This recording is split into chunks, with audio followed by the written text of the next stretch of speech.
Before we get into this week's video, I want to give you a recap of how we got to where we are today. I had it built, I had the suspension done, I had the Pro Charger in the engine bay. We went to go tune the engine and it detonated on the dyno. So at that point, I made a decision. I was gonna build the craziest Baja 4Runner I possibly could.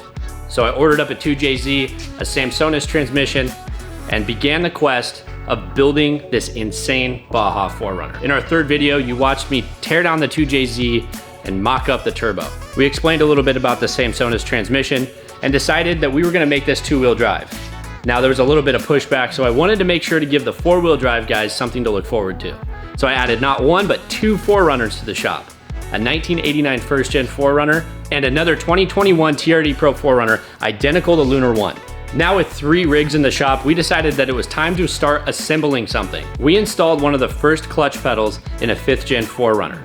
This week we have more exciting things to add. We're doing more with the 2JZ, as well as going through our game plan for the suspension, the 4-link, and the roll cage.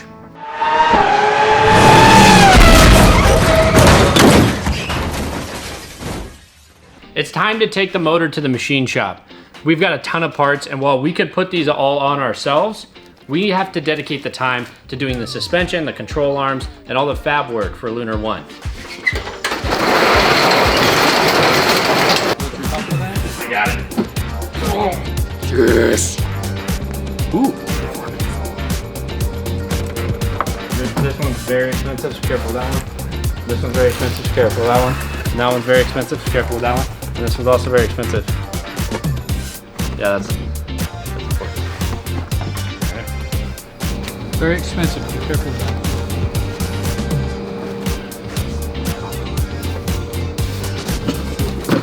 It's like Tetris.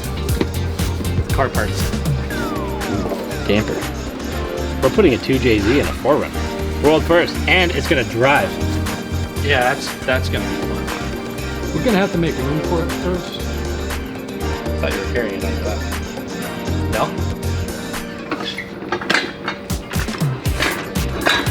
Slide it down on the car. I planned that.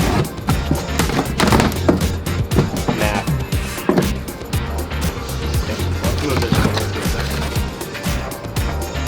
Almost like you planned this. Is this gonna funk? Probably. All right, we're free. Pull it up.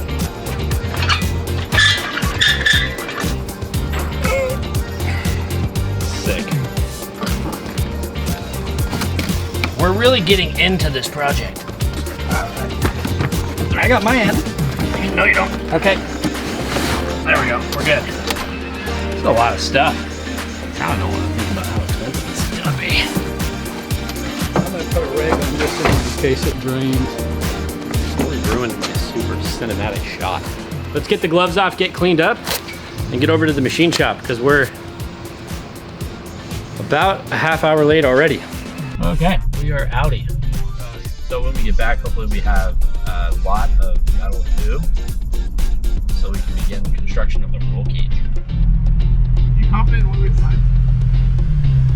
Not at all. I'd say I'm probably a solid 60% sure that my welds are gonna hold. So, I mean, 60% is passing. it's better, it's better than nothing. There's a 100% chance it's more metal. There's 60% chance it does something positive. Yeah. And a 40% chance it crushes you instead. It like breaks apart and shoves something through. Way too much math. But there's 60% chance it protects you. 40% chance it completely maims you and shoves a tube through your body. Oh, okay, yeah. Too much metal. Heavy metal display. Put a good sound system. Okay, so steamboats, no roll cage, Yeah. heavy metal, Yeah. that's it. Safety Steve. Well, I guess now I know how Safety Steve feels about protection. Maybe that's why I have a little brother. All right, next subject.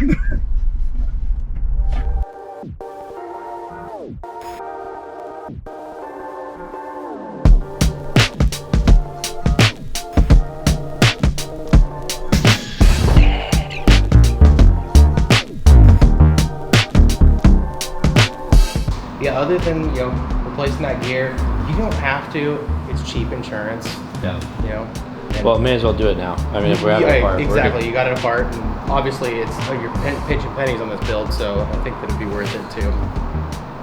I think first thing I'll do is probably get everything apart out of the head. Since it's supposedly, you know, 60K motor, I'm gonna pull a couple of valves and springs off of it and pull the valves through the guide and check out the valve grind, see what the valve grind looks like. Because that's one of the biggest things. We want to know that the valve grind's good. Yeah, I'll just drop that stuff off to you next week, and I think we're good to go. Cool. Charlie? Yep. Nice to meet you, man. Nice to meet you. Thank you so much. I like your rides. I actually bought it. I generally daily drive it. I haven't been driving it just because I've been doing a lot of motor stuff and moving a lot of motors around, and I don't want to fill the bed of this with shit. But yeah, I daily drive it for the most part. All right, guys, we're back at the shop, and that was a lot of fun. It was good to meet Charlie and go hang out at the machine shop. We trust him to handle the motor, take care of that, make sure it comes back to us in one piece, all assembled and ready to go in the 4Runner. But while we were gone, something exciting happened. Our metal arrived for our roll cage. So today we're gonna be spending some time bending, cutting, and welding together the beginning stages of our roll cage. Okay, this piece has been measured out to be exactly the size that we need for our main hoop. We have a little bit left on the end. This is a 12-foot stick. The hoop comes in a little bit shy of 11 feet, totally bent. So let's get into it, let's get it cutting. You wanna make sure to protect your eyes if you're doing stuff like this. Metal in the eye is not fun. Right, safety, Steve? Right. Sit right.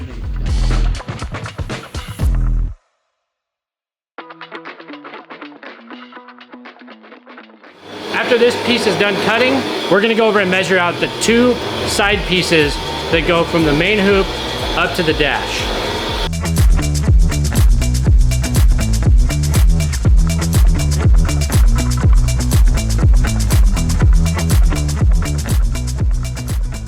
So this is the main hoop. We're gonna load it in the machine and it should bend it all in one piece. And we clamp this in here and then it gives us precise bends. All of it's been measured out. We use a software called BendTech, and BendTech tells us pretty much exactly where to put the bends and how to use the machine. But let's check this out down here. This is super sick. This is like one of the things that makes this job really easy. And I wanted to show Safety Steve how to do this too. So this is an angle finder. So this tells us what angle the tube is currently at. All right, let's bend it. 0.08. Yeah, do you want to try to fix that? No. Now I'm gonna put this in here, and then Safety Steve, you are gonna re-zero out that sensor when I say go.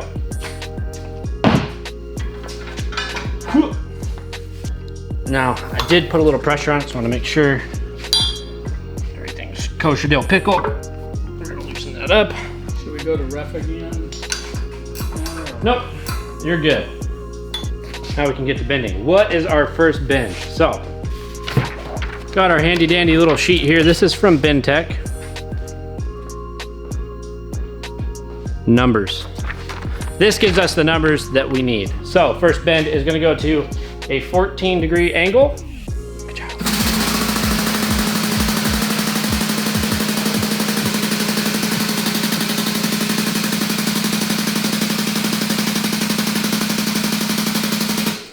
All right, we are at exactly a 14-degree angle right here. Now, when you're bending tube, it's important to keep in mind that the tube's gonna have some spring back. So generally, we like to go to about 2 or 3 more degrees than what it says on here, because it is gonna spring back just a touch. So we're gonna go up to about 15 and a half, 16, and then we're gonna see what it springs back to. There we go, we're at 16. Look at that. 14 degrees right there on the nose. We are gonna move the pipe out and slide the die up and make our next bend while keeping an eye on that reference down there to make sure everything stays right in line. Safety Steve. Ooh, look at that. Bend number 1 is looking pretty. Let's get this set in here, and then the next one we're using power tools. All right, now we need to rotate for that to hit 0. Which way do you want? We need to go. Rotate towards you. Okay, we went too far. You don't have a strap wrench, do you? Because I need something to get some leverage on. Here, let me try this. I have a strap wrench. That's what We don't have a strap wrench. How about a pipe wrench? No, we're not putting a pipe wrench on How about guns? Is that it? That's good enough. 0.36. That'll do. Next angle. This one is a fun one. This one is 76 degrees. We are gonna bend this thing. Get that, Dad?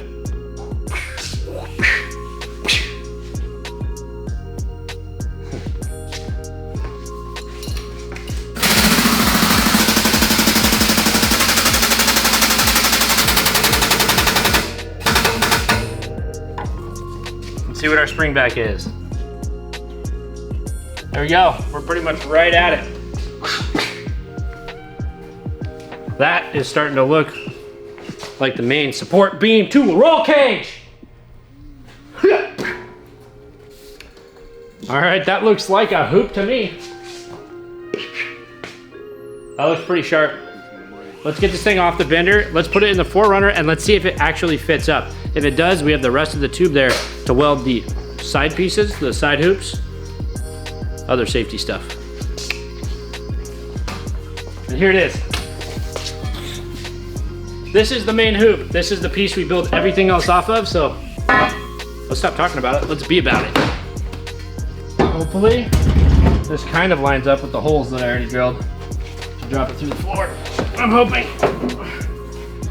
Looks like it might be a little off. We're a little off. What happened? We're a little off. Sometimes in life, your friend builds stuff wrong. I don't know, or maybe it's me. Is it me? Well, we could do one of two things. We could add a few degrees to these bends, or bend up a whole new piece. Let's figure it out.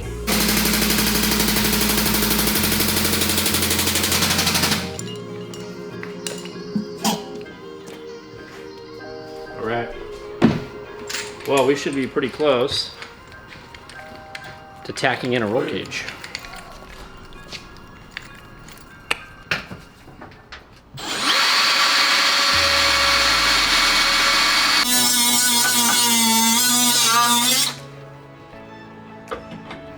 We've had a number of pieces that we bent. We've been working on the cage. It's been a little more work than we thought.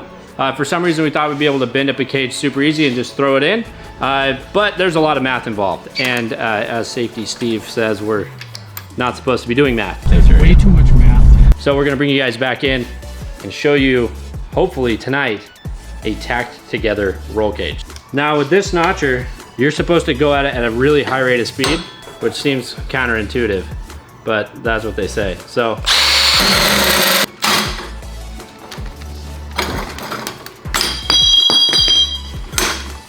Woo! Don't touch, very hot.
We've got new parts rolling into the shop every day. The other day, the axle showed up and it looks amazing. Look at this thing. It looks like a beast.